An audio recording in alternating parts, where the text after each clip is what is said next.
Natmoy, Ya. malam ini gue mau bawain cerita tentang kosan yang angker atau kosan yang ada cerita mistis di situ. Mungkin sebelum-sebelumnya juga kita udah pernah ceritain tentang kosan yang angker sih, ya kan? Tapi malam ini spesial sih, karena kita nggak cuma bertiga. Gue bawa dua teman gue, ada Erdin dan ada juga Satria.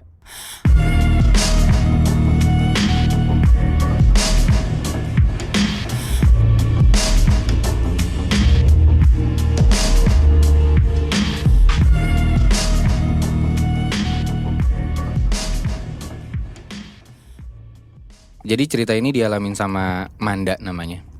Dia seorang cewek, dia asal Solo. Ini cerita di awal-awal dia ngekos pas dia jadi mahasiswa baru. Cerita di tahun 2019, di bulan Agustus, pas dia ini jadi salah satu mahasiswi di salah satu universitas di kota Solo.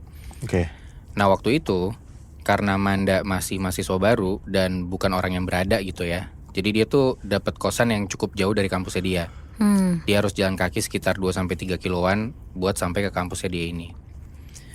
Nah dengan segala keterbatasannya, Manda akhirnya juga dapat kosan yang bisa dibilang kurang bagus lah secara bangunan, secara fasilitas dan suasana sekitarnya juga bukan yang layak lah untuk orang kelas menengah. Tapi cukup lah untuk dia tinggal sementara di situ. Nah bangunan ini cukup tua dan lampu-lampu di sekitar kosannya ini juga lumayan remang-remang. Suasana di sekitarnya juga sepi. Di kanan kirinya tuh cuman ada kebun pisang dan ada pekarangan atau lahan kosong yang cukup luas. Tapi nggak ada penerangan sama sekali. Jadi kosannya tuh kayak satu-satunya bangunan yang ada di situ. Untungnya Manda ini nggak ngekos sendiri. Dia tuh tinggal barengan sama dua temannya yang lain, namanya Ica dan Olive. Nah bangunan kosannya si Manda ini terdiri dari 2 lantai. Ada lantai atas sama lantai bawah. Manda itu tidur di lantai atas, sedangkan kamar kosannya Ica dan Olive itu ada di lantai bawah. Oh, beda kamar. Beda kamar. Nah karena kosan itu khusus perempuan, di depan kayak ada semacam ruang tamu kecil gitu untuk kalau misalkan cowok mau datang tuh nungguin di situ. Atau kalau misalkan ruang tunggu itu sepi, biasanya dipakai buat sama penghuni-penghuni ini kalau ada kegiatan lah. Nah waktu pertama kali mau nempatin kosannya ini, Manda itu ditemenin dan dijelasin sama ibu kosannya dia. Nah ibu kosannya itu nitip pesan kalau di antara semua ruangan yang ada di kosan itu, ada satu ruangan yang gak bisa dimasukin, yaitu gudang yang ada di bagian belakang kosan di lantai bawah. Oke. Nah waktu itu Manda, Ica sama Olive juga mikirnya kayak ya gue gak ada keperluan sama sekali ke gudang, jadi gue gak perlu kesana lah. Toh karena mereka juga bakalan sibuk sama kegiatan belajar, gak bakal ke situ anyway gitu loh. Jadi mereka turutin aja lah kata-kata ibu kosannya ini, biar menghargai juga gitu. Jadi mereka gak protes atau nanya-nanya sama sekali. Nah sebagai maba, kegiatan mereka tuh masih lebih banyak tuh di ospek. Jadi Manda, Ica, dan Olive tuh datang dari jurusan yang berbeda-beda. Jadi kegiatan mereka tuh gak selalu bareng. Manda lebih sering di kosan karena kegiatan ospeknya gak mengharuskan dia buat selalu ke kampus. Nah ada satu waktu nih, itu di sekitar jam 9 malam, ada salah satu tugas ospeknya Manda ngeharusin dia buat kerja di area yang lebih luas. Dia akhirnya pindah ke ruang tamu di bagian depan gitu ya, karena lagi kosong. Nah di tengah-tengah lagi konsentrasi ngerjain tugas, Manda tiba-tiba tuh nyium bau anyir yang kenceng banget. Baunya ini gak nempel, tapi dia lewat sesekali gitu. Cuman lumayan sering baunya. Manda masih positive thinking dan gak gubris karena dia pikir ya mungkin aja baunya tuh dari area depan. Karena ruang tamunya posisinya tuh deket sama pagar depan dan pekarangan. Tapi lama-kelamaan bau ini tuh ganggu banget dan datangnya terus-menerus. Dia tiba-tiba ngerasa merinding di lehernya karena lama-kelamaan baunya ini gak hilang-hilang dan gak tahu dari mana anyway. Akhirnya karena Manda ngerasa takut, dia masuklah ke kamarnya dengan bawa semua barang-barangnya yang banyak sambil buru-buru karena dia nggak mau lagi tuh naik turun ambil barang biar sekali jalan lah.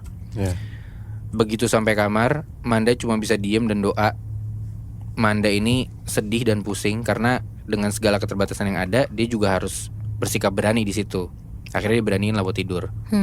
Karena walaupun dia sebenarnya takut banget. Udah tuh, malam itu selesai. Beberapa bulan setelah masa ospek selesai, mereka udah banyak fokus ngerjain tugas kuliah lah.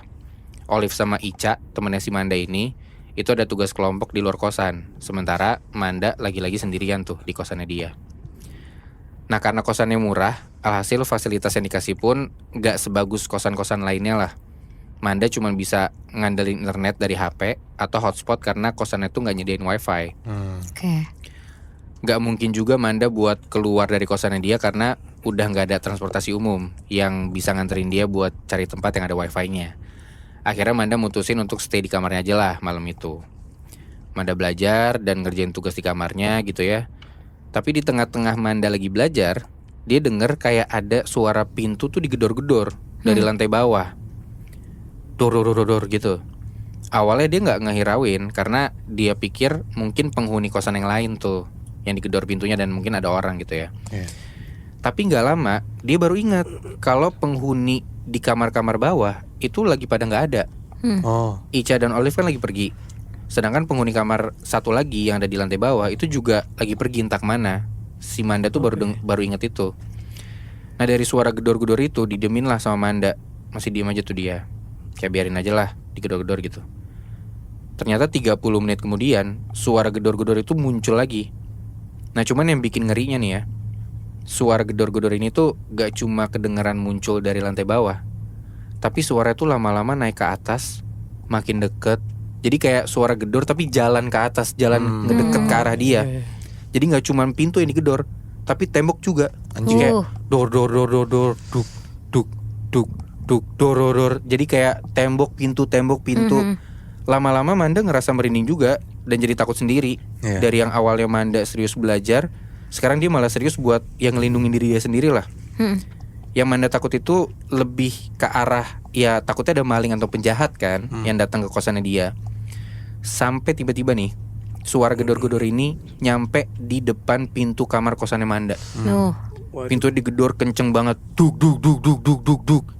Di situ Manda sambil bawa benda padat buat ngelindungin diri gitu ya, dia teriak.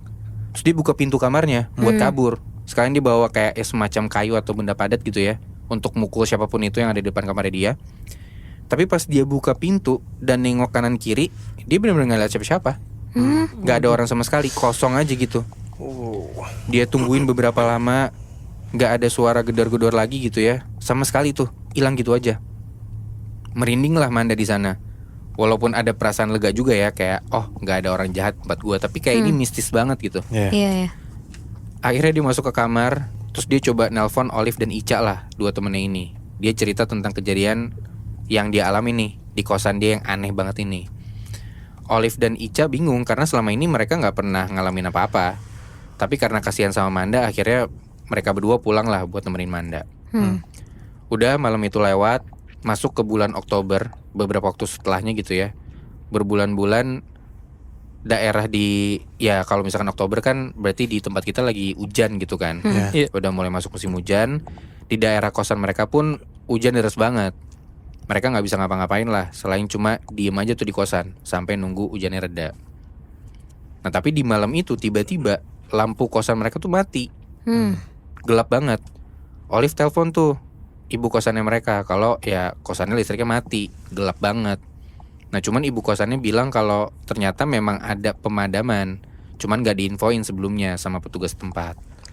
Ya udah mereka nggak bisa apa-apa tuh malam itu dan nggak bisa pindah ke tempat lain juga kan karena ya udah malam, di luar juga hujan deras banget gitu ya. Karena mereka takut di dalam kosan gelap banget, akhirnya mereka mutusin buat stay di satu kamar bertiga lah, biar mereka nggak ketakutan sendiri-sendiri gitu kan. Mereka stay di kamarnya Olive di lantai bawah. Di tengah mereka lagi bertiga kayak gitu, Manda ceritain ulang nih dengan lebih detail apa yang dialamin sama Manda beberapa bulan lalu waktu ada suara gedor-gedor itu. Nah Olive sama Ica tuh masih bingung dan masih heran juga sama ceritanya Manda ini karena ya lagi-lagi mereka berdua tuh nggak pernah ngerasain kejadian aneh di kosannya mereka. Tapi Olive minta Manda buat stop cerita lah, karena makin diceritain, makin detail, Olive makin ngebayangin dan jadi merinding sendiri. Nah sambil mereka cerita-cerita yang lain, mereka make sure dalam kondisi kayak gini mereka cuma bertiga aja atau ada penghuni yang lain juga. Nah ternyata di kosan itu emang cuma mereka bertiga, penghuni yang lain tuh lagi pergi entah kemana. Nah di tengah-tengah mereka lagi cerita, tiba-tiba tuh ada suara teriakan, tolong, tolong gitu. Suaranya cukup jelas. Padahal hujannya tuh lagi deres banget. Harusnya kan kayak ketutup gitu kan suaranya. Iya. Tapi ini deres banget, ada suara orang minta tolong. Mereka nanyain satu sama lain lah, dengar suara itu apa enggak. Ternyata yang denger gak cuma satu. Mereka bertiga sama-sama dengar. Teriakan tolong, tolong, tolong itu masih terus kedengeran. Sampai-sampai mereka ketakutan tuh. Nah tapi ada satu nih, si Ica. Dia tuh emang ternyata orangnya cukup berani. Dia ngajakin lah Olive sama Manda untuk coba cek sumbernya tuh dari mana si orang minta tolong ini. Karena bisa jadi ini orang dari luar kosan beneran minta tolong karena kecelakaan atau apa gitu kan. Ya kita tolongin aja. Dan Ica pun sadar karena daerah kosan mereka itu kan emang sepi. Bisa jadi emang gak ada tempat pertolongan lain, gak ada orang yang mau nolongin juga dari daerah situ gitu ya. Jadi ya udah kita coba bantuin deh, kita coba keluar ngecek gitu ya. Apalagi hujan, kasihan kan kalau orang minta tolong. Akhirnya Ica coba untuk buka kamar dan ikutin suara itu. Dan mereka bertiga ini cuma berbekal senter dari HP aja, kayak flash HP gitu. Ica yang mimpin coba cek ruangan tamu di depan, tapi ternyata kosong. Dan lama-lama suara tolong itu tuh makin dekat. Arahnya bukan dari luar atau depan kosan. Ternyata setelah dicek, suaranya itu muncul dari gudang yang ada di bagian belakang kosan mereka. Yang gak boleh si ibu itu masukin itu ya? Benar. Mereka bingung karena selama ini ya itu cuman gudang aja. Masa sih ada orangnya gitu kan. Dan ya kita kan gak boleh masuk. Masa ada kehidupan di situ kan gak mungkin ya. Tapi akhirnya mereka cobalah buat cari cara untuk masuk ke gudang itu. Karena ya ada suara minta tolong kan. Dan ternyata ruangannya dikunci. Dipaksa dobrak pun gak bisa karena ya mereka bertiga cewek mungkin ya. Jadi gak terlalu kuat buat dobrak pintu gitu kan. Jadi satu-satunya cara yang bisa dilakuin sama Ica adalah dia cuma bisa senterin bagian ventilasi pintu yang ada di bagian atas pintu gudang ini. Jadi di atas pintunya kayak ada ventilasi. Coba ngintip dia sambil dilihat ada apa di situ. Ica manjat pakai kursi, dia senterin ke dalam. Ternyata lu pada tahu nggak? Ica ini ngelihat ada tali gitu yang menjuntai dari bagian plafon atas. Waduh. Terus waktu disenterin ke bagian bawah, di tali itu tuh keikat ke leher seorang cewek. Kepalanya keikat tali, kegantung di situ. Anjing. Sambil teriak-teriak minta tolong. Tapi si cewek ini sambil teriak-teriak minta tolong, mukanya senyum ngadep ke arah Ica. Mampus. Anjing itu sosok apa? Gak tahu kan? Wow. Iya dari situ Ica jadi langsung takut. Dan karena saking takutnya dia langsung turun dari kursi, dia teriak, dia larilah ke kamarnya Olive. Dua temannya lagi karena yang lebih penakut, ya ikutan lari juga ke dalam kamar. Mereka kunci tuh pintu kamar dan coba tidur bertiga lah satu selimut sambil pelukan karena saking takutnya kan. Dan mereka juga udah yakin tuh pasti bukan orang. Karena nggak mungkin kan orang kegantung teriak-teriak tapi mukanya senyum gitu kan. Iya anjir. Udah tuh malam itu mereka lewatin bertiga untuk selimutan bertiga gitu ya dalam satu selimut yang sama. Besok paginya mereka bangun nih bertiga. Di pagi itu juga mereka langsung packing dan buru-buru pindah. Mereka beres-beres. Entah bakal dapat kosan lagi atau enggak, belakangan deh, itu nggak usah dipikirin dulu. Patungan dulu aja nginep di mana, walaupun mahal gitu ya. Yang penting mereka pergi dulu lah dari kosan itu secepatnya. Dan di hari itu juga mereka langsung WhatsApp ibu kosan mereka. Mereka bilang mereka mau pindah, plus ngejelasin juga mereka habis ngeliat sosok apa di gudang itu malam itu. Tapi begitu diceritain via WhatsApp apa yang mereka lihat gitu ya ke ibu kosannya, ibu kosan ini nggak mencoba untuk menenangkan sama sekali. Si ibu kosannya cuma ngomong, oh emang udah biasa kok pakai emot senyum. Wah sinting. Dari situ akhirnya mereka semakin yakin lah gak ada lagi alasan buat gak pindah dari kosan itu. Jangan-jangan itu penglaris lagi. Mungkin Iya, bisa Penglaris jadi. kosannya. Iya. Karena kan si gudang itu gak boleh dimasukin sama si ibu itu kan. Yes. Nah ada rahasianya tuh pasti. Apa sih Iya. bahasanya apa? Tumbal ya? Iya. Iya. Tumbal ya. Mungkin beda kali ya, kalau penglaris kan lebih kayak yang dipelihara, kalau ini mungkin tumbal. Iya, tumbal. Atau mungkin ada sesuatu yang dulu sempat terjadi di situ tapi nggak dibuka secara full sama si ibu kosannya gitu ya. Oke. Bisa jadi sih. Wah, gua nggak kebayang sih kalau ngelihat. Kalau lo jadi gantung Ica gitu. kan men. Iya, gua nggak Mampus kebayang. anjir itu. Serem banget sih itu. Kayak murah deh. It is what you pay for ya kan? Iya. Dapat Pasti bonus sih.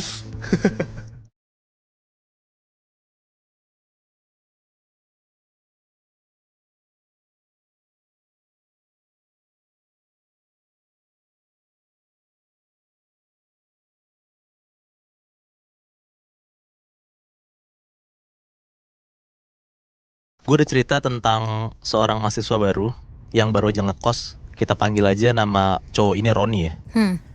Jadi Roni ini ngalamin kejadian waktu pas dia maba. Kampus dia tuh di Bandung. Oke. Nah kosannya dia itu tepatnya di daerah Kiara Condong. Jadi itu bukan Bandung kota, kabupaten tuh, jauh banget. Ceritanya waktu pas Roni lagi nongkrong sama temen-temennya, namanya Rio dan Wahyu, nongkrongnya di kampus. Mereka nongkrong sama temen-temennya, plus juga ada cewek-cewek, anak fakultas juga yang sama-sama dia. Lama-lama dia nongkrong, keasikan, sampai jam 3 pagi tuh dia nongkrong di situ, di kampus. Pas udah tengah malam, udah hampir jam 12-an, teman-teman yang cewek ini cabut duluan, karena tengah malam kan. Tapi mereka bertiga, si Rio, Wahyu, sama Roni masih nongkrong di sana. Pas mereka nongkrong gak gitu lama, mereka ngeliat udah jam 2:30, akhirnya mereka tuh decide buat yaudah kita pulang yuk gitu. Karena udah pagi banget nih. Rio sama Wahyu itu tuh pada dasarnya orang asli Bandung. Jadi walaupun emang kampus di Bandung juga, tapi mereka mikir kayak, oh kan rumah gue deket nih. Jadi mereka putusin buat pulang ke rumah masing-masing. Nah tapi si Roni ini, dia itu tuh ngekos sendiri. Ngekosnya di Kiara Condong, gue bilang jauh tuh dari kampusnya dia. Iya. Akhirnya mereka cabut bertiga nih, pakai motor masing-masing. Sengaja tuh, sebenarnya anyway si Roni tuh milih buat kosan yang jauh karena pertama dia emang nggak mau deket sama kampusnya tinggalnya.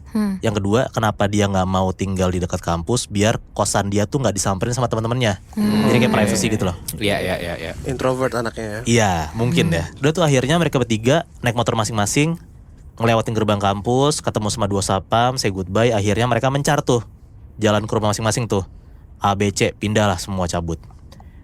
Nah, pas di jalan udah pulang, kita ngambil dari point of view si Roni aja ya. Waktu pas Roni balik, jalanan ke arah kosan dia tuh udah sepi banget men. Udah bener-bener sepi banget. Yang si Roni lihat cuman ada beberapa warung yang buka, itu pun juga remang-remang. Jalanan gelap.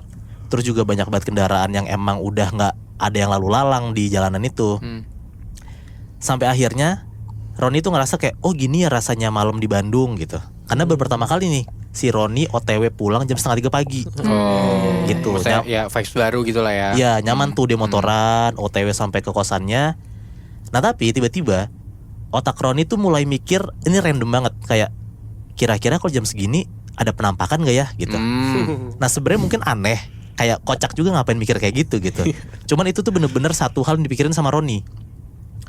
Akhirnya Roni OTW pulang, nyetir. Nah kenapa sih Roni tuh mikir kayak gitu? Karena pada dasarnya Roni tuh bukan indigo.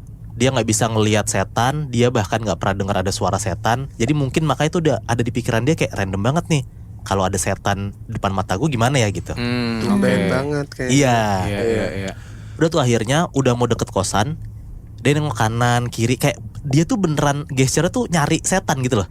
Oke. Lagi di motor kayak nyari kanan kiri, lihat spion gitu. Ada nggak nih setan gitu. Tapi sampai kosan itu tuh bener-bener nggak ada penampakan sama sekali gitu. Harusnya aman kan. Kosannya Roni ini namanya kosan ijo, sebut aja namanya kosan ijo ya, di daerah Kiara Condong. Pas banget motor Roni berhenti di depan pagar kosan, suasana sepi dong, karena kan suara motor udah hilang tuh. Tiba-tiba akhirnya Roni ngerasa kayak belakang lehernya tuh merinding. Terus bulu kuduku tuh udah naik, kayak aduh kok firasat gue gak enak ya gitu. Padahal Roni pun juga belum denger apa-apa, gak ngeliat setan sama sekali gitu kan. Abis buka pagar, Roni masukin lah tuh motornya ke dalam garasi. Udah diparkir. Nah baru banget Roni tuh nurunin standar motornya, tiba-tiba Roni denger ada kayak suara cewek. Ini entah dia ketawa, entah dia nangis ya, tapi suaranya tuh kayak gitu. Kayak merintih gitu loh. Dan Roni tuh sadar kalau ini tuh suara cewek. Makin lama Roni tuh deg-degan, Roni makin jelas banget denger suara cewek ini makin melengking. Yang tadinya dia sempet kayak quote unquote ya minta ditampakin, ini dia baru denger aja udah deg-degan tuh dia. Udah takut tuh. Dia bener-bener gak mau nengok kanan kiri, dia langsung lari masuk kamarnya. Buru-buru tuh dia masuk kamar, nyalain lagu dengan harapan kayak semoga pas gue denger lagu, gue gak denger suara cewek itu dan gue bisa tidur. Ya ke distract gitu ya. Iya. Nah untungnya di malam itu akhirnya dia beneran bisa tidur. Dan dia udah gak denger tuh ada suara cewek nangis itu tuh. Nah setelah kejadian itu Roni tuh bener-bener gak nyeritain ke siapapun pengalaman yang semalam itu tuh, beberapa hari lalu inilah. Karena dia mikir kayak mungkin bisa jadi yang pertama dia halu, yang kedua bisa jadi mungkin yang Roni denger itu suara gagak karena kosannya Roni itu tuh bener-bener persis di samping kayak sawah gitu loh. Oh, Dan katanya emang banyak gagak yang lewat, suka ada di genteng gitu.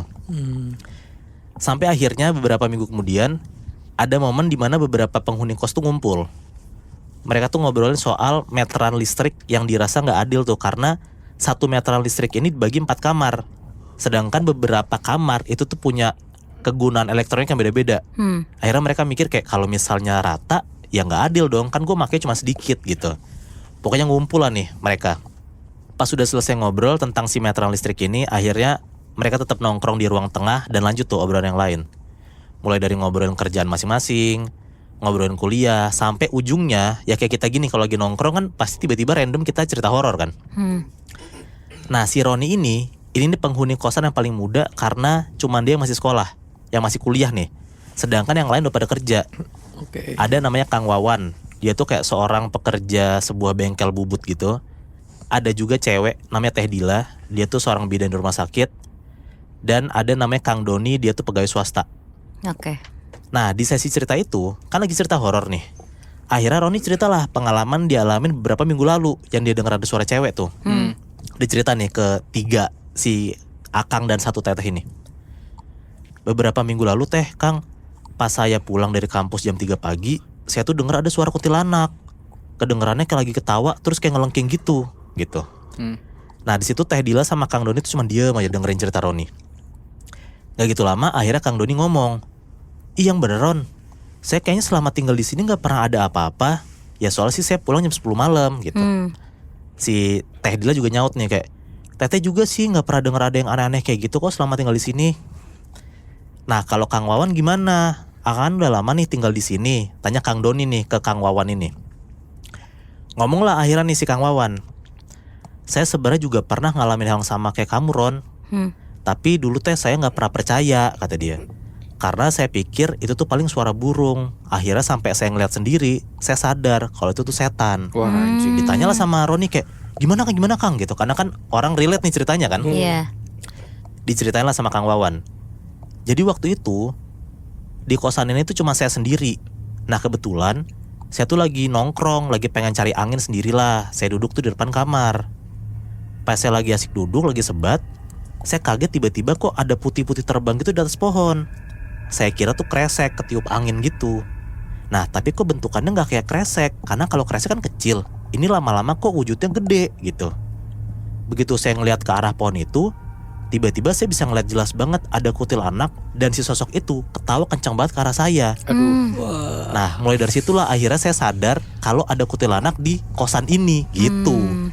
Langsung tunjuklah sama Roni kayak, "Pohon yang itu Kang." Jadi ada kayak pohon gede di depan kosannya gitu. Iya. "Iya yang itu," gitu kata Kang Wawan. Udahlah selesai cerita, ngobrol-ngobrol udah malam. Akhirnya mereka balik ke kosan masing-masing, ke kamar masing-masing. Oke.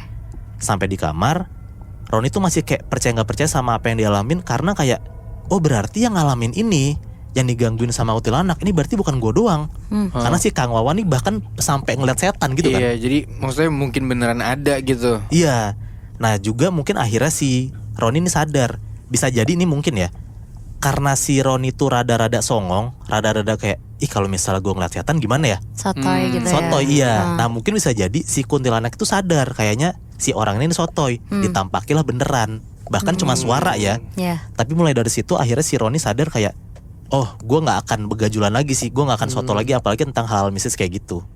Oh berarti sampai tapi apakah dia beneran ngelihat enggak berarti ya? Untungnya enggak Bi, cuman kayak waktu pas dia dengar ada suara cewek nih kuntilanak melengking aja, dia udah setakut itu gitu. Gimana dia ngelihat kan? Bener sih, bener juga sih.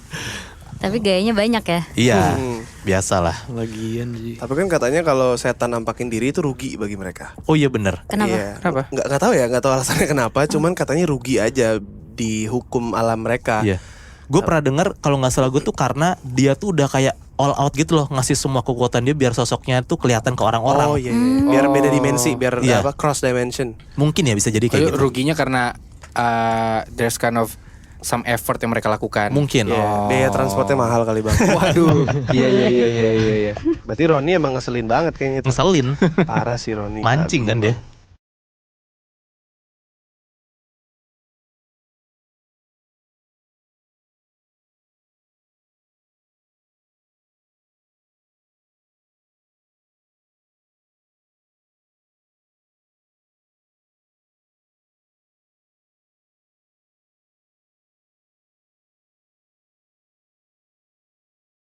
Oke, kalau dari tadi cerita tentang kosan, kali ini gue mau ceritain tentang kontrakan.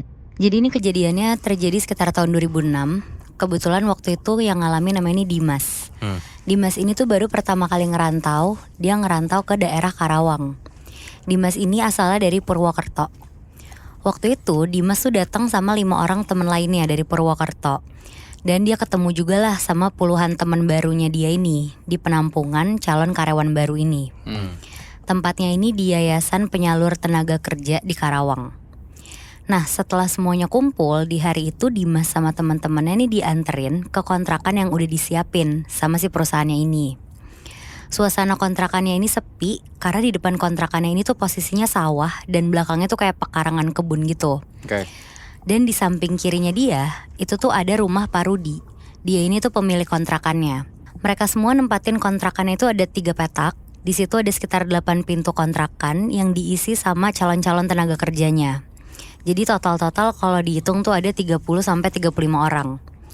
Kondisi kontrakan tuh bisa dibilang kotor karena banyak coretan-coretan gitu di temboknya. Dan kebetulan kontrakan yang Dimas tempatin itu lampu kamar mandinya juga mati dan lampu ruangan tengahnya tuh redup gitu. Sehari setelah mereka nempatin kontrakan itu, mereka jalan-jalan nih ke kampung terdekat nyari makan gitu. Di situ mereka ketemu sama warung makan yang nggak terlalu jauh dari kontrakannya. Di situ ada ibu-ibu warung, terus nanya ke mereka, kalian ngontrak di mana? Terus dijawab, kita ngontrak di kontrakan Pak Rudi yang depannya sawah. Di situ ibu warungnya tuh sempat ngomong, kalau yang ngontrak di situ katanya bertahan paling lama tuh cuma 1 bulan. Wow. Nah, pas ngedenger itu, mereka tuh awalnya kayak ya udahlah, nggak ngerasa aneh sama sekali. Mungkin karena lokasinya juga nggak terlalu enak kali. Udah tuh, selang seminggu setelah mereka ngontrak di situ, mereka masuk kerja ke pabrik. Akhirnya pas lagi libur, mereka mutusin buat ngumpul bareng teman-teman lainnya. Malam-malam itu sekitar 15-an orang, mereka tuh nongkrong dan ngumpulnya di kontrakannya Dimas. Malam itu mereka mutusin buat minum-minum alkohol. Dari ke-5 orang yang nempatin kontrakan itu, cuma Dimas sama 2 teman lainnya yang ikut minum-minum. Namanya Wahyu sama Yoga. Jadi yang minum tuh ada Wahyu, Yoga sama Dimas. Sementara 2-nya lagi, Yono sama Panji gak ikut minum. Oke. Malam itu setelah minum-minum, mereka tuh langsung bubar terus mutusin untuk tidur. Di situ Dimas sendiri nih sempat mikir untuk tidur sendiri di ruang tengah. Karena dia mikir ruang depan tuh sempit lah kalau 5 orang. Tapi gak tahu kenapa, belum 5 menit si Dimas ini merem, dia tuh ngerasa merinding banget. Akhirnya karena dia takut, dia mutusin buat tidur di ruang depan bareng teman-teman lainnya. Nah di sini nih mulai kejadiannya.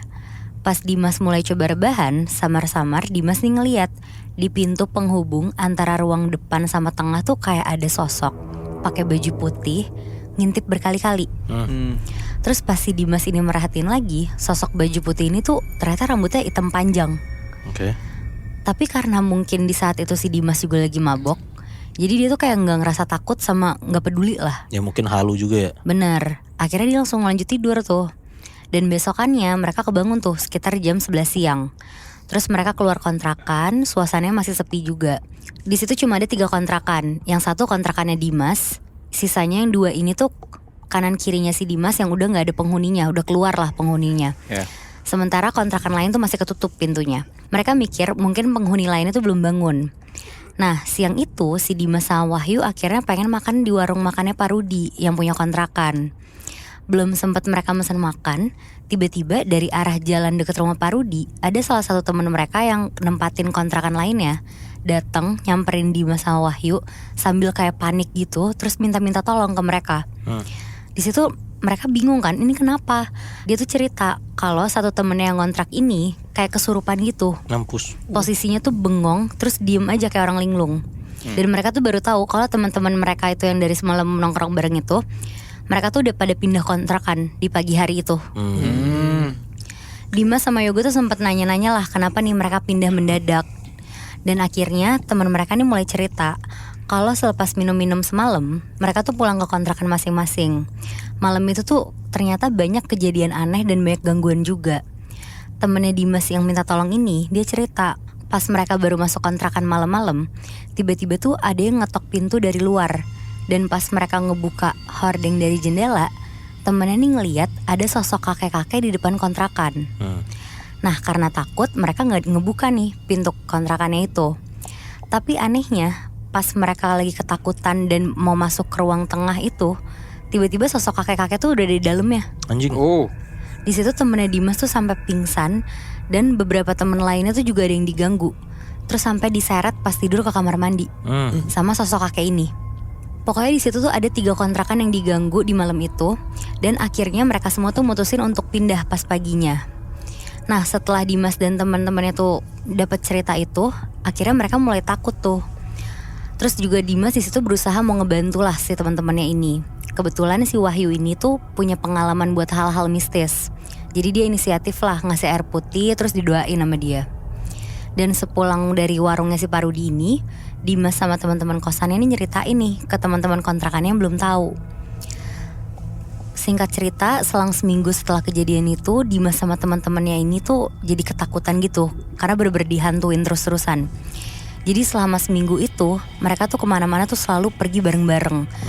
Bahkan sampai mandi aja tuh mereka bareng-bareng. Kayak nemenin di luar, pintunya gak ditutup gitu. saking takutnya ya. Betul. Karena katanya tuh dari cerita teman-teman mereka yang diganggu tuh banyak kejadian yang nyeremin di kamar mandi. Salah satunya ada sosok kuntilanak di plafon kamar mandi. Dan akhirnya setelah seminggu kemudian mereka tuh langsung nanya ke Parudi karena udah gak kuat lagi kan saking takutnya. Di situ Parudi tuh dengan santainya ngejawab kalau hal-hal kayak gitu tuh nggak pernah kejadian. Dan karena mereka nggak ngedapetin jawaban, akhirnya mereka mutusin buat balik ke kontrakan lagi. Dimas sama teman-temannya nih nyoba ngusir rasa ketakutannya mereka lah. Mereka ngumpul-ngumpul terus, pokoknya bener-bener bareng-bareng terus tuh. Dan pas lagi ngumpul-ngumpul gitu, tiba-tiba tuh ada yang lewat. Yang lewat ini adalah anaknya Parudi. Anaknya nih perempuan sekitar SMP gitulah umurnya. Jadi mereka iseng tuh nanya ke anaknya, siapa tahu anaknya tahu kan. Dimas tuh langsung nanya ke anaknya, Parudi punya peliharaan ya di kontrakan ini. Nah ternyata si anaknya Parudi tuh ngasih tahu kalau di kontrakan ini tuh emang ada 2 sosok penjaga, yaitu si kakek-kakek itu sama si sosok cewek kuntilanak itu yang ada di kamar mandi. Anaknya tahu ya? Iya, tapi malah Parudinya nggak ngasih tahu. Dan di saat itu juga tuh mereka langsung mutusin buat pindah kontrakan aja. Tapi karena emang mereka belum gajian dan gak punya uang yang cukup, akhirnya mereka harus nunggu gajian sampai seminggu lagi. Dan selama seminggu itu tuh mereka bener-bener selalu bareng-bareng terus. Dan sampai sekarang si Dimas sama teman-teman satu kontrakannya ini tuh masih penasaran kenapa hantu itu tuh ngeganggu kontrakannya itu.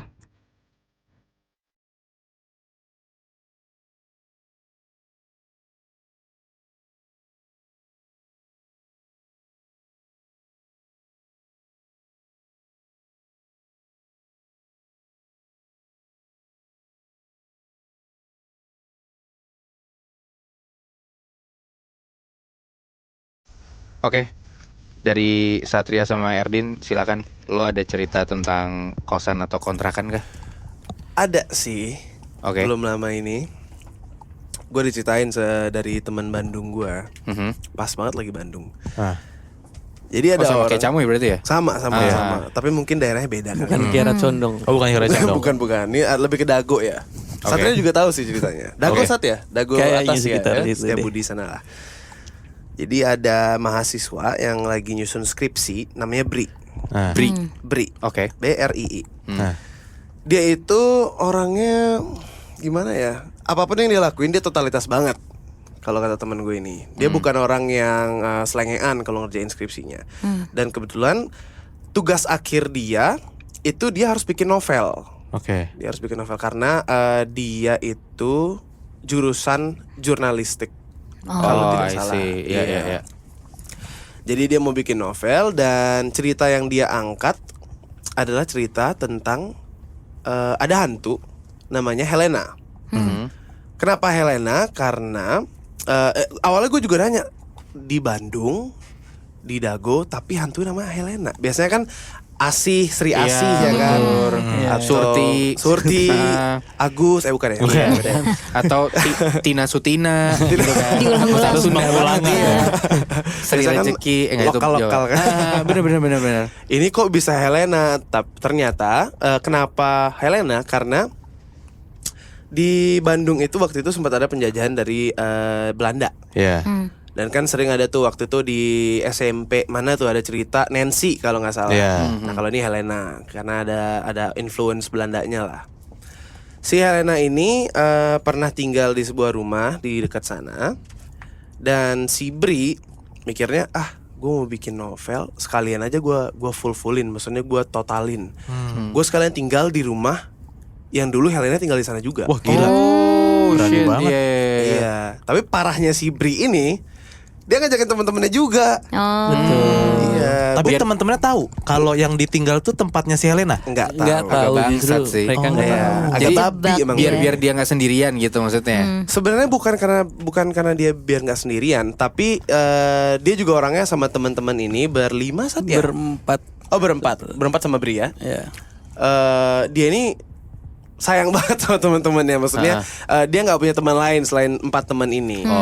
Iya, karena dia mungkin orangnya juga tertutup, tapi kalau sudah sama orang yang dia nyaman, dia orangnya terbuka. Dia orangnya lumayan terbuka, dan dia bisa dibilang orang yang ngademin teman-temannya kalau teman-teman lagi marah saat ya. Ya, dan teman-temannya kan juga satu kampus juga masih Bri. Yes, benar. Jadi kita memutuskan untuk ngekos tinggal bareng di satu rumah. Iya. Udah gitu tuh, udah deal-dealan tuh. Yaudah kita ngekos bareng lah kata mereka kan. Kos bareng di sebuah rumah, lebih ngontrak sih sebenarnya. Iya. Ngontrak bareng di sebuah rumah, dan rumah itu rumah Helena, tapi yang lain nggak tahu. Cuman Bri doang ini yang tahu.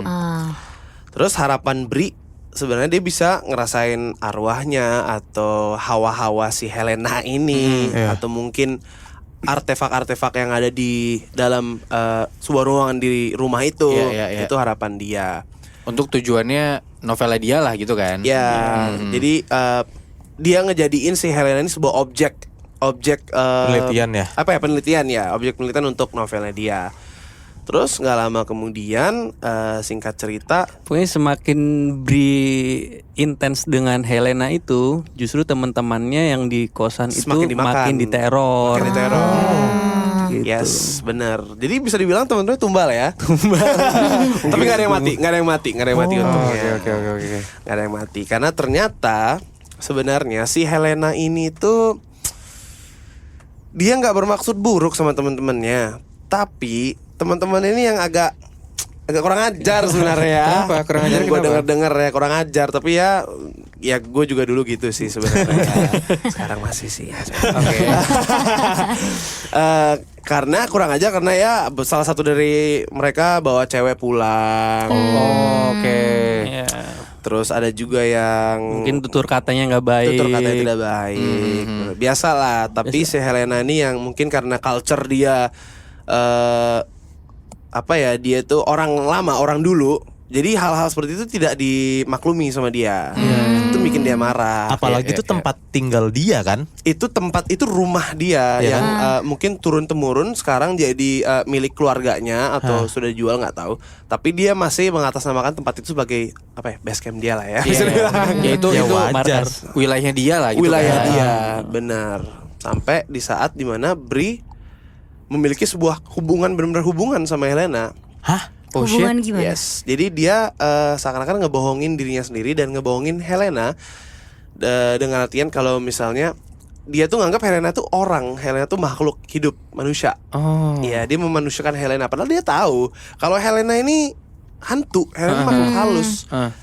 Dan dari awalnya maksud Bri itu niatnya Bri cuma sebagai objek penelitian dia, tapi lama-kelamaan dia kok menarik ya si Helena ini ya. Maksudnya sebagai as a person dia tuh menarik banget, tutur katanya, apa yang dia tahu, aksi reaksinya terhadap apapun yang Bri omongin.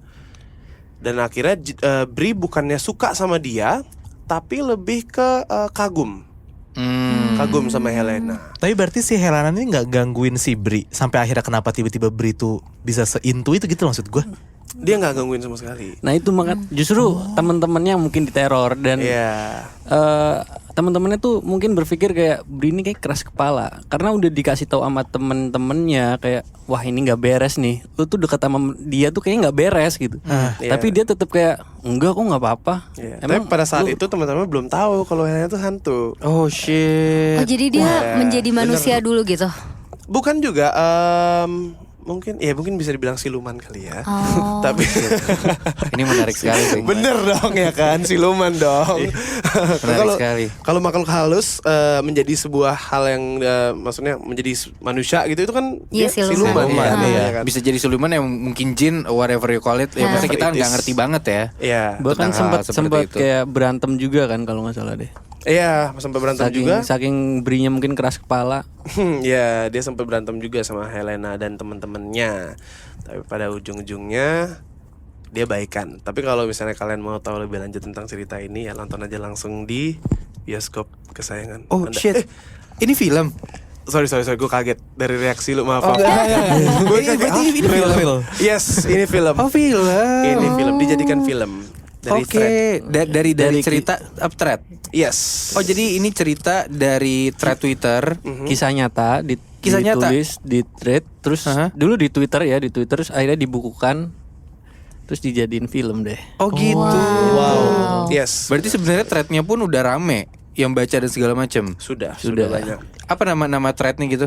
Nama threadnya The Story of Helena. The Story of Helena. Yes. Sama kayak filmnya. Yes. Sebenarnya kalau bukunya itu Bri Story. Oke. Tapi pas di thread pas difilmkan itu jadi The Story of Helena, Rumah Teteh. Oh, Rumah Teteh Story of Helena. Yes. Karena ini dibuat tuh 2007 kejadiannya kalau salah deh. Iya. Oh. 2007. Jadi udah agak lama gitu. Mhm. Aha, dan kalian berdua sebagai cast di situ. Betul sekali. Nice. Kalian berdua S siapa di Story of Helena ini? Gua sebagai Bri. Oh dia Pantesan lu hafal biangnya. banget ya Din ya ceritanya Din. Entah lu si manusia bangsat ini. Gua yang mengorbankan atau menumbalkan teman-teman Iya gue. iya. Oh berarti Emang. Erdin lo berperan sebagai Bri yang dari tadi lo ceritain karakter utamanya gitu ya. Iya. Terus Bri ini ngebawa 3 atau 4 orang temennya? Empat teman. 4. Lu salah satunya Sat? Salah satunya. Oh, lu yang mana? Lu yang bawa cewek atau lu yang berkata tutur kata Iya, kotor yang apa paling lu? bandel ya Wan yang lo lakuin. Justru gue paling paling baik. lempeng. Paling lempeng. Paling lempeng. Paling baik dia. lempeng. Lo di sana Emosian. S siapa namanya? Gue sebagai Asep. Oh Asep. Oh, sebagai Asep. Orang Asep dan orang Sunda. Iya. Oh. As soon as possible. Yang Iya. yang bawa cewek ke kosan siapa? Itu temen gue sih. Namanya? Namanya Philip. Nando. Nando, nama karakternya Nando. Nama karakternya Nando, nama aslinya Philip. Philip. Fuck Philip aja. Gue yakin Philip tuh nggak acting aja. Philip itu adalah cabui mungkin. Oh itu benar. Lu Iya lu bener kan? bang. Philip Dia itu Philip. nggak acting ya. Philip lu banget. Lu banget Philip. Ya. Philip ya. Coy. Philip nih kalau emaknya atau bapaknya nonton marah nggak ya? Marah. Gitu ya? Terkuak kan Kurang ajar aslinya ya. Pas preview aja udah dijewer dia. Sama orang tuanya. Sama maknya, bapaknya, tangganya. Sama Pak Ade juga datang waktu itu. Rame kan waktu itu saat. Ini pertanyaan yang sudah sering banget pasti ditanyakan oleh ya tempat-tempat kalian ngobrol-ngobrol tentang film ini gitu ya. Ketika kalian lagi syuting film horor, ada nggak kejadian horor?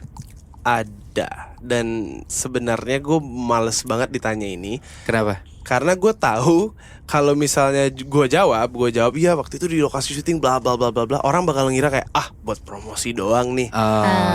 Jadi gue mau cerita bagian personalnya aja. Tapi tetap kejadian di penginapan di saat syuting. Tapi Satria pun dan teman-teman belum ada yang tahu. I see, boleh dong, boleh Yang dong, boleh tahu. dong. Oh ya? Ya, lu nggak tahu saat ini. Sumpah gue baru ingat karena belakangan ini kan kita lagi sering promo Iya, iya, filmnya dan setelah sekian lama editing dan proses pasca produksi akhirnya gue diingetin lagi sama ceritanya dan kejadian saat syutingnya memorinya lah. Terus kemarin malam gue baru inget, oh iya gue sempet ngalamin ini, anjir gue baru inget nih gitu loh. Gue lupa cerita ke kalian. Dan sebenarnya di saat syuting ada juga kejadian, ada puting beliung karena lupa sesajen saat ya. Iya. Oh berarti lo syuting pakai sajen. Tuh ada kuncennya Iya. di situ. Oh, damn. Ada apa ya Sat? Kuncen. Kuncen ya, kuncen Oh karena namanya. true story, jadi rumahnya pun ini ya, maksudnya kayak rumahnya Real. dijagain banget ya. Iya. Itu rumahnya rumah beneran. Rumah beneran, bukan set sama sekali. Wow. Oh jadi tempat set kalian syuting itu pakai rumah asli ceritanya? Bukan. Oh bukan, Oh. oke. Sebenarnya rumahnya tuh di Cirebon. Oh. Ya. Tapi rumah itu sendiri belum pernah dipakai syuting sama production house manapun, sama judul manapun, nggak pernah. Karena rumah ini benar-benar secluded banget, benar-benar terpencil dan ada historinya juga Sat ya. Iya. Oh. Ya, jadi Iya. langsung Boleh. pelan-pelan nih ngomong ya. Jadi rumah ini dulunya itu adalah kuburan Belanda. Damn, betul. Ya, sebenarnya udah jadi rumah, tapi di bawahnya dia itu semacam sel penahanan orang Indonesia / Belanda yang dibiarkan mati aja di sana gitu. Damn. Tuh. Jadi pas kita syuting ada, sorry gue lupa lagi apa, kuncen. Kuncen. Ada kuncen, ada sesajennya. Terus ada orang pintarnya juga yang pakai Blangkon gitu. Blangkon, semacam blangkon gitu, adat di sana. Dan dia setiap pagi sebelum kita mulai, bahkan dia udah di sana udah sesajen. Yang pertama untuk hari itu ada 3 kali. Yang gue tanya ke orangnya 3 kali sehari. Pagi-pagi jam 6 pagi, terus jam 12 siang dan jam 6 sore. Dan kalau kita lanjut syuting sampai larut malam, dia tetap setiap 6 jam. Tetap dia kasih Nambahin sesajennya gitu nambahin ya. sesajennya Oke. selagi kita masih di sana. Dan kali itu sebelum gua forward ke story gua yang di penginapan ini dulu deh. Dan waktu itu mungkin dia lupa atau dia kecapean karena Iya. pas kita syuting sampai larut malam dia pun juga nonton. Jadi mungkin dia kesiangan kali Iya, ya, iya, ya. Terkuras energi ya. Kesiangan dia. Jadi dia lupa dan hari itu ada puting beliung di depan set. Di depan rumah itu. Puting beliung tuh real angin. Bener-bener muter, angin muter kita ngeliat gitu. Like real shit bro, it was spinning around man. Anjir. Ya man. Terus kayak mobil keangkat. Enggak. Itu terlalu berlebihan. Oke, enggak. Itu beda film sih kayaknya sih. Itu film Hollywood itu kayaknya. Gue jadi pas gue ngeliat itu gue jadi inget kalau ada yang tahu Tornado Hunters yang ada lah serial di Amerika yang mereka suka nyari. Twister itu kan yang baru muncul tuh. Bener-bener kayak gitu bener. Tapi kan di Cirebon cuacanya itu kalau siang itu dia panas banget. betul. Saking panasnya ya kan saking panasnya debu di mana-mana tanpa ada angin ataupun debu udah di mana-mana. Terus angin pun kenceng banget. Tapi kalau malam dia dingin banget udah kayak puncak. Oh iya.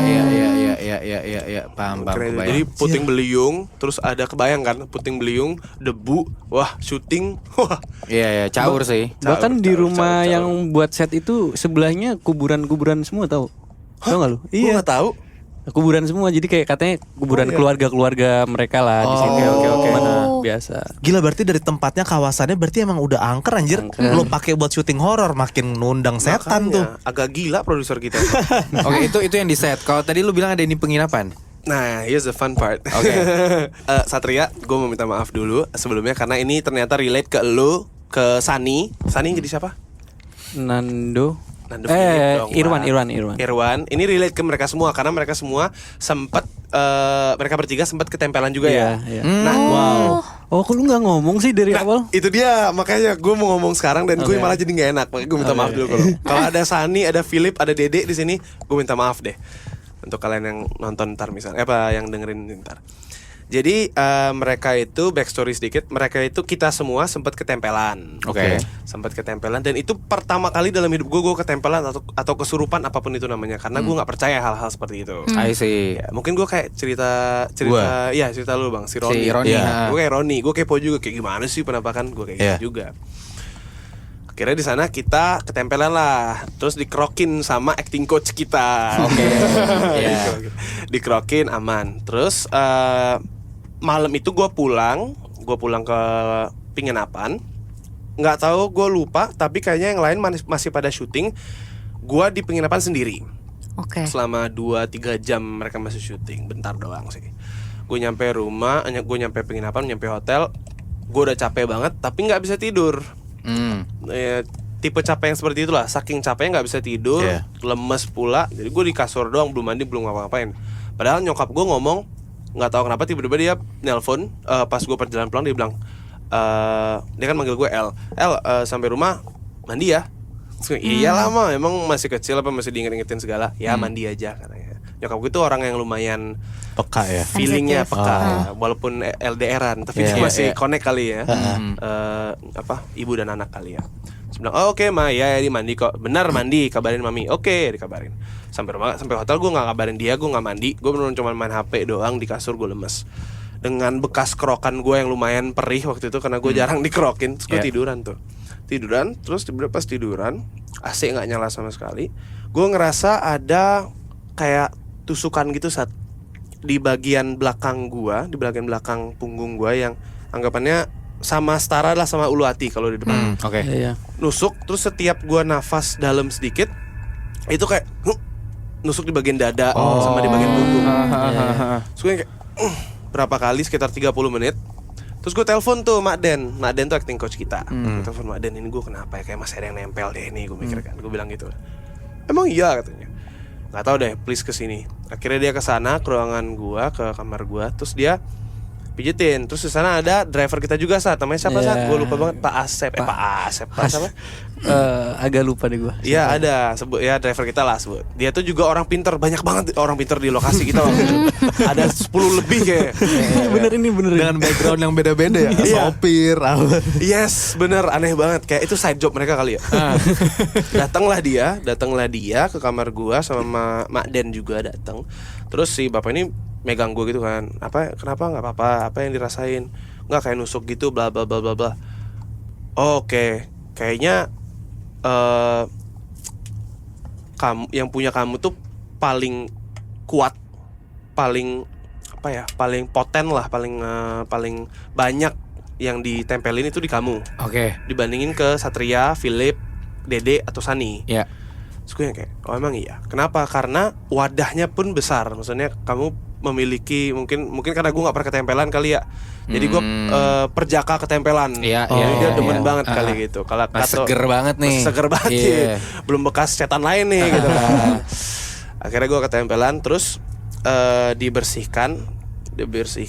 Nggak lama kemudian tuh besoknya yang lain pada ketempelan lagi, pada nggak enak badan lagi. Terus kata bapak driver ini, dia bilang, dari kamu pindah ke yang lain. Oh shit. Ya semacam itulah. Gue nggak ngerti penjelasannya gimana, gue lupa. Tapi ya semacam itu. Jadi dari gue, karena mungkin sudah coba diusir, terus mereka benar-benar susah banget diusirnya, akhirnya mau diusir, itu pun mereka mencari wadah lain, yaitu Sani, Dede, Philip, dan Satria. Berarti emang bener-bener temennya ditumbalin sih, ini real. Iya. Bisa dibilang. Iya. Nggak di film, nggak di Iya. asli. Walaupun gak sengaja sebenarnya ya, cuman kena juga sih lu saat sama Erdin sih. Itu sih saat yang gue belum cerita sama lu dan Tapi waktu pas lo kesurupan kesurupan, Kesurupan, ketempelan, itu beneran berasa gue berat, gue panas badan lu gitu nggak? Itu mendadak banget. Gue juga lagi sehat. Kita terakhir ada di danau gitu, aku lupa namanya danau apa. Kita sampai maghrib tuh main di atas, di mana di atas tuh ada kuburan juga, ada sajen. Kita main di situ dah pokoknya sampai sore gitu, sampai maghrib. Oke. Turun dari situ nggak lama, badanku tiba-tiba panas menggigil, aku nggak bisa gerak sama sekali.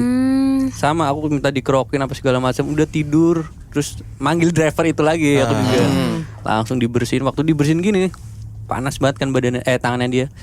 Langsung di situ aku muntah.